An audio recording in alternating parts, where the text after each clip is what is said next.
Hi అండి, welcome to Vijju home kitchen. ఈరోజు మీకు స్వీట్ కార్న్ సూప్ని ఎలా తయారు చేసుకోవాలో చూపిస్తాను.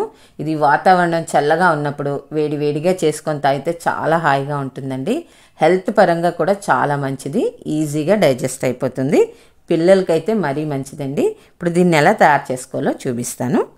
ముందుగా మిక్సీ బౌల్లోకి కొంచెం స్వీట్ కార్న్ వేసుకొని అందులో కొంచెం వాటర్ మిక్స్ చేసుకొని పల్చగా మిక్సీ చేసి పెట్టుకోండి. ఇలా వస్తే సరిపోతుంది. ఒక పక్కన పెట్టుకొని స్టవ్ మీద కళాయి పెట్టి అందులో 1 టీ స్పూనే బటర్ వేసుకోండి. బటర్ మెల్ట్ అయ్యేలోపు ఒక 3 వెల్లుల్లి రెమ్మల్ని సన్నగా తరిగి ఒక పక్కన పెట్టుకోండి. బటర్ మెల్ట్ అయింది కదా, ఇప్పుడు ఇందులో వెల్లుల్లి రెమ్మల్ని వేసేసుకొని ఫ్రై చేసుకోవాలండి. ఇది జస్ట్ మనకి ఫ్లేవర్ కోసమే. చక్కగా ఇవి ఇలా వేగిన తర్వాత వెజిటబుల్స్ని యాడ్ చేసుకుందాం. ముందుగా నేను ఇక్కడ క్యారెట్ని వేసానండి. క్యారెట్ కొంచెం లేట్గా వేగుతుంది కదా, అందుకే ముందు క్యారెట్ వేసేసుకొని ఒక 10 సెకండ్స్ పాటు వేయించుకోండి. ఇలా వేసాక ఇప్పుడు బీన్స్ చిక్కుడు వేసుకుందాం. ఇలా ఒక్కొక్కటి 10 సెకండ్స్ వేయించుకుంటే మనకి సూప్ చాలా టేస్ట్గా వస్తుందండి. ఈ వెజిటబుల్స్ ఫ్లేవర్ అంతా కూడా దిగి మనకి తాగేటప్పుడు చాలా బాగుంటుంది. అలాగే కొంచెం క్యాప్సికమ్ ముక్కలు, క్యాబేజీ ఉన్నా వేసుకోవచ్చండి. నేను ఇక్కడ వేయలేదు, మా ఇంట్లో క్యాబేజీ తినరు, అందుకని వేయలేదు. మీకు ఉంటే వేసుకోవచ్చు. ఇప్పుడు స్వీట్ కార్న్ వేసుకుందాం. స్వీట్ కార్న్ చివరిలో వేసుకోండి, ఎందుకంటే వేగరం వేగిపోతుంది కదా, అందుకని చివరిలో వేసుకొని ఒక 10 సెకండ్లు వేయించిన తర్వాత ఇప్పుడు ఈ వెజిటబుల్కి సరిపడా సాల్ట్ని కొంచెం మిక్స్ చేసుకోండి. ఇలా వేసేసుకొని మళ్ళీ ఒక్కసారి కలుపుకోండి. ఫ్రెండ్స్, మన ఛానల్లో చాలా సూప్స్ ఉన్నాయండి. చికెన్ సూపు, రాగి సూపు, వెజిటబుల్ సూపు. ఒక్కసారి వాటిని వాచ్ చేయండి.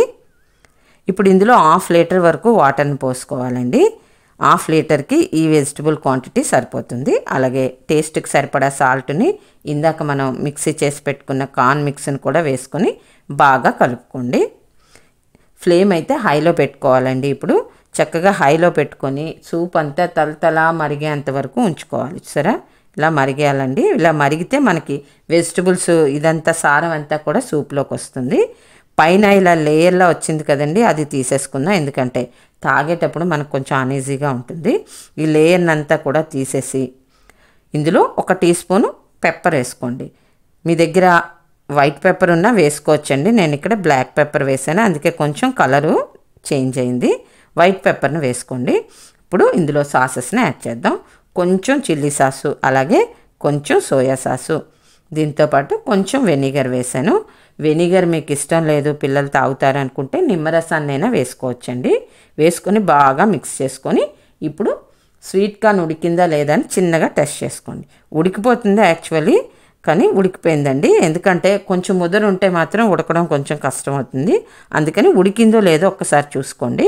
చూసుకున్నాక ఇప్పుడు ఇందులో మనం కార్న్ఫ్లోర్ వాటర్ని యాడ్ చేసుకుందాం. 1 టేబుల్ స్పూన్ వరకు కార్న్ఫ్లోర్ తీసుకొని పల్చగా వాటర్లో మిక్స్ చేసి వేసుకోండి. ఇలా వేసుకొని మళ్ళీ మొత్తం అంతా కలుపుకోవాలి. ఇప్పుడు ఫ్లేమ్ మాత్రం మీడియంలో ఉంచుకోండి.